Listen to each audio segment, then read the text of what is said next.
The crystal glasses clinked as Diana raised her glass, offering a toast. Her voice echoed across the beautifully set backyard, celebrating 40 years of marriage between our parents. "I'm so grateful to be your daughter," she said. Her words sounded rehearsed, but I noticed her hand trembling ever so slightly despite the confident smile she wore. She was aware of my presence. She knew I had uncovered the truth, but still she clung to her illusion of perfection. "I'm Emma Collins, and for 2 decades I've carried a terrible suspicion about my brother Michael's death. Diana, my older sister, had always been the golden child, the beautiful and successful one who could do no wrong in our parents' eyes. But Michael, he was different. He was the one person who saw through her facade, the one person who wasn't taken in by her carefully constructed image. And now, after all these years, I knew why he was gone that summer night in 2003.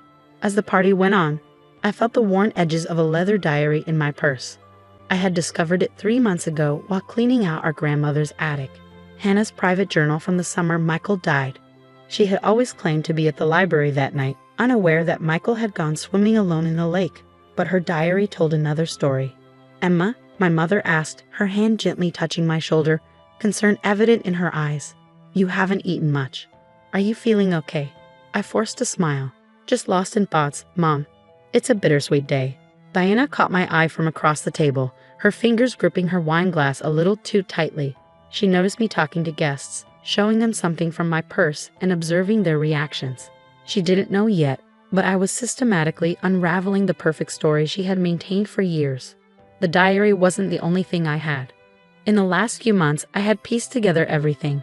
The threatening letters Michael had received that summer, the missing life ring from the dock, the mysterious call from his girlfriend just hours before his death. Diana had orchestrated it all, driven by a jealousy so intense it had turned into something darker. Michael had been accepted to Harvard Medical School, stealing the spotlight she believed belonged to her. But there was more. He had uncovered something about her, something that would shatter the perfect image she had worked so hard to maintain. And so, she had watched him drown that night, standing on the dock as he fought for his life, the life-saving ring she had removed hidden safely in her car trunk. "Time for the anniversary video," my father announced, grabbing everyone's attention as the screen in the garden flickered to life. Diana had prepared it, of course. She was the one who always organized these events, the image of the perfect daughter. I stood up, smoothing my dress. "Actually, Dad, I'd like to share something first, an important memory I recently uncovered." Diana's champagne glass slipped from her hand, crashing to the ground. "Oops," she said quickly, trying to brush it off with a nervous laugh. "Clumsy me. Emma, maybe we should save surprises for later. This is Mom and Dad's special moment after all." I smiled, locking eyes with her. "This concerns all of us, especially you, Diana, and Michael." The temperature seemed to drop a few degrees despite the warmth of the evening. My parents exchanged a glance. Michael's name rarely came up in family conversations, his death still too painful to talk about, even after all these years. I found something intriguing while cleaning out Grandma's attic. I continued, reaching into my purse. A diary, Diana's diary, from the summer of 2003. Diana stood up abruptly, knocking her chair over in the process. "That's private. You had no right to, no right." I laughed, but it was hollow. Like Michael had no right to live, no right to expose what you've done. Our mother gasped. "Emma, what are you saying?" I pulled out the diary, its pages marked with brightly colored tabs. "Why don't we let Diana explain, or should I read her entry from July 15, 2003, the night Michael died?" Diana's mask finally cracked. "You don't understand," she whispered. "He was going to destroy everything." The guests fell silent, their eyes darting between us as if watching a dramatic scene unfold. After 20 years of secrets, the truth was about to come out in our childhood home's picture-perfect backyard. And I wasn't done yet. "Diana," my father said quietly, "what is your sister talking about?" I opened the diary to the first marked page, my hand steady despite the weight of what I was about to reveal. "Should I read it, or would you prefer to tell them yourself?" Diana's eyes scanned the yard, counting the witnesses. Besides our family, at least 30 of our parents' closest friends were present, people who had watched us grow up, who had comforted our family after Michael's death. "This isn't the time or place," she hissed, trying to hold on to the situation. "It wasn't the time or place for Michael to die either," I retorted, my voice sharp and steady as it rang out in the quiet garden. "But that didn't stop you, did it?" I began reading from the diary. July 4, 2003. Michael knows. He found the letters, the proof of what I did. He's threatening to expose everything. I can't let that happen. Tomorrow night at the lake, it all ends. Our mother swayed slightly, clutching the back of her chair. What letters? What proof? I pulled out a manila envelope from my purse. These letters. I found them hidden in a secret compartment of the diary. Letters that showed Diana had been stealing money from Grandma's accounts for years. But that wasn't all. Michael discovered it, didn't he, Diana? She lunged for the envelope, but I stepped back. He found out about Thomas too, didn't he? The color drained from Diana's face. Thomas had been her professor, married, and with whom she had an affair. His wife had mysteriously fallen down a flight of stairs after finding out about their relationship.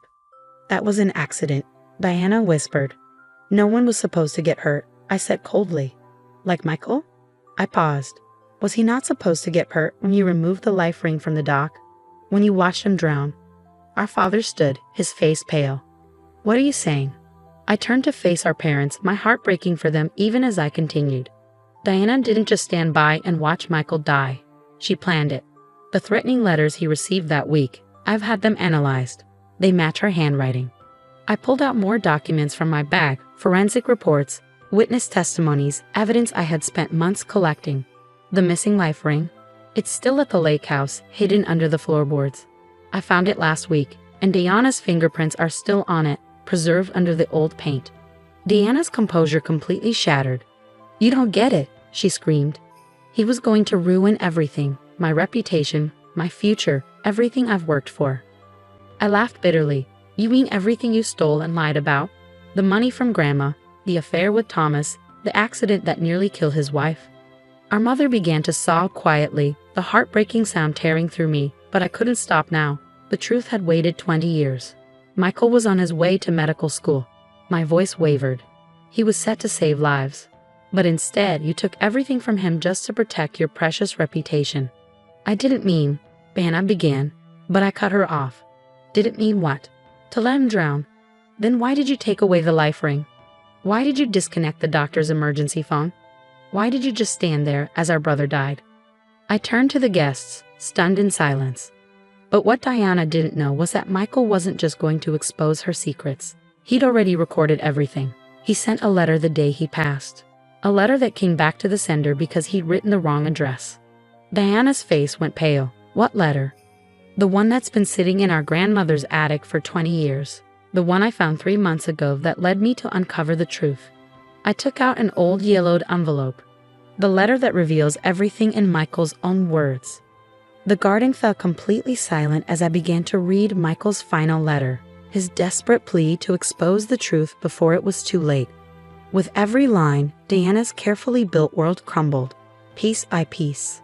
The aftermath of truth is never clean. As I finished reading, chaos erupted in our once peaceful garden. Diana crumpled into a chair, her perfect facade completely shattered. Our mother's quiet sobs became wails of anguish. Our father stood still, as though frozen in place, staring at the daughter he thought he knew. I've already given copies of everything to the police, I said, my voice steady amid the chaos.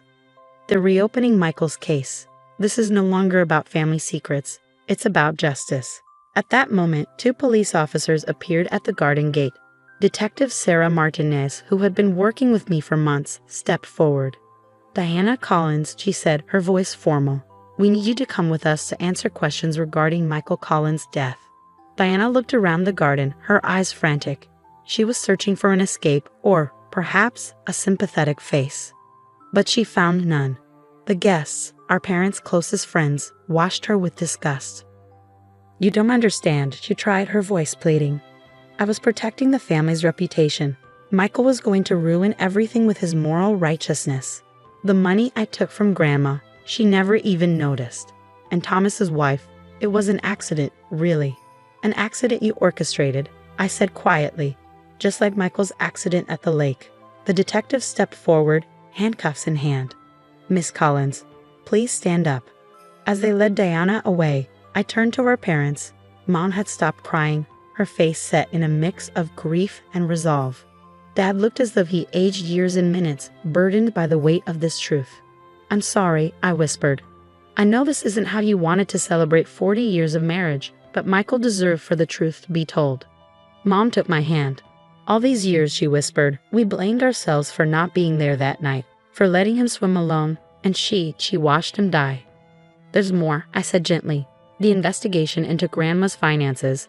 There's a reason Deanna needed that money. She was paying blackmail to Thomas's wife. Mrs. Reynolds didn't just fall down the stairs. Diana pushed her. And she remembered everything. Dad spoke, his voice rough. Why didn't Mrs. Reynolds speak out? Diana threatened her children, I explained. But I found her last month. She's ready to testify now.